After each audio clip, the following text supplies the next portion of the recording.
আমরা চাই যে একটা পরিবেশ বান্ধব একটা আগ্রাবাদ বাণিজ্যিক এলাকায় সন্ধ্যা ৬টার আগে কোনো হকার ব্যবসা পরিচালনা করতে পারবেন না। সোমবার বিকেলে আগ্রাবাদ বাণিজ্যিক এলাকা পরিদর্শনকালে চট্টগ্রাম সিটি কর্পোরেশনের মেয়র ডাক্তার শাহাদাত হোসেন এসব কথা বলেন। একই সাথে মেয়র এই নির্দেশনা বাস্তবায়নের জন্য সংশ্লিষ্ট প্রশাসনকে কঠোর তৎপর থাকতে বলেন। মেয়র বলেন, আগ্রাবাদ একটি গুরুত্বপূর্ণ বাণিজ্যিক এলাকা। এই এলাকার শৃঙ্খলার সাথে দেশের জাতীয় ও আন্তর্জাতিক অর্থনৈতিক লেনদেন জড়িত। এখানে দেশি বিদেশি বিনিয়োগকারীরা আসে। অবৈধ হকারদের কারণে এখানে ট্রাফিক শৃঙ্খলা নষ্ট হয়।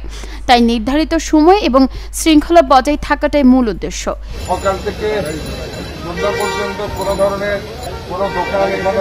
খাবারের দোকানসমূহকে আমরা সন্ধ্যা শুরু হওয়ার আগে ৫টা থেকে বসার সুযোগ দিচ্ছি, যাতে অফিস ফেরত জনগণ সহজে খাবার খেয়ে যেতে পারে। কিন্তু খাবার ছাড়া অন্য কোনো দোকান হকারকে সন্ধ্যা ৬টার আগে বসতে দেওয়া হবে না। যারা নিয়ম ভঙ্গ করবে তাদের বিরুদ্ধে জেল, জরিমানা পর্যন্ত কঠোর শাস্তিমূলক ব্যবস্থা গ্রহণ করা হবে। তিনি আরও বলেন, এখানে কোনো পার্মানেন্ট স্ট্রাকচার গঠন করা যাবে না। চাইলে চাকাযুক্ত, চাকা সম্মিলিত গাড়ি নিয়ে ব্যবসা করা যাবে, কিন্তু অবৈধভাবে রাস্তা, ফুটপাত দখল করে স্থায়ী অবকাঠামো বা অস্থায়ী কংক্রিট ঘর নির্মাণ আমরা সহ্য করব না। প্রয়োজনে আমরা সংশ্লিষ্ট সংস্থার সঙ্গে বসে ব্যবসা জায়গাগুলো নানাভাবে সুন্দর ও সুশৃঙ্খলভাবে সাজানোর উদ্যোগ নেব।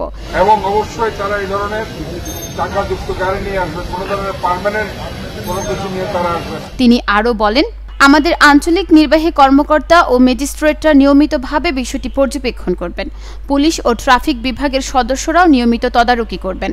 আমাদের অভিযান আজকের জন্য নয়, এটি চলমান থাকবে এবং আমরা যা প্রতিশ্রুতি দিয়েছি তা বাস্তবায়ন করব। উল্লেখ্য, এর আগে গত ১৯ আগস্ট প্রথম আগ্রাবাদ পরিদর্শনে গিয়ে হকারদের নির্দিষ্ট সময়সীমা বেঁধে দেন মেয়র। এরপর বিভিন্ন সময়ে পরিদর্শন করে সতর্ক করেন তিনি। নিউজ ডেস্ক, চট্টগ্রাম সময়।